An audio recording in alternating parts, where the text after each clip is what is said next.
Iemand het gevra, hulle wil vreeslik graag kyk hoe lyk tweelingslaghuis binnekant. Nou ja, vanoggend gaan ek gou vir julle wys en vir jou spesifiek ook. Hier oorkant Loos en Ackermans binne in Middelstraat in Parys kry ons die tweelingslaghuis en kom ons stap deur.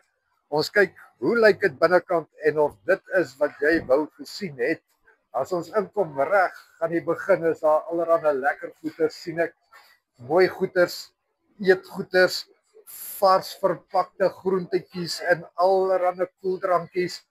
'n Hele yskas vol verpakte, lyk vir my verwerkte kossies as ons dit so kan noem.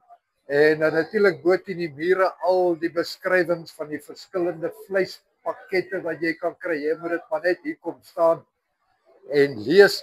En dan het ons hierdie lekker lang rak wat die lekker lykgoeders. Ja, al die worsies, spekworsies, al daai klas van dinge. Hierso is snitte pragtig uitgestal hier in Tweeling Vleismark. Jy kan sommer sien na die kwaliteite en die goed wat die slaghuis doen. Dis regtig mooi. Met in die middel is daar yskaste vol van nog 'n klomp kossies, allerlei kossies, lekker goed terug daar by die yskaste. Ek wil net so verbyloop dat ek die ander deel ook vir julle wys.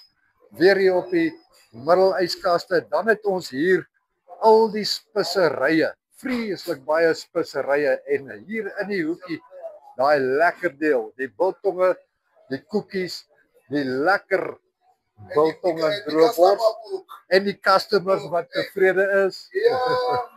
En chocolates, allerlei lamiete om te gaan braai, sousies, elke ding waaraan jy kan dink, tot eiers ook.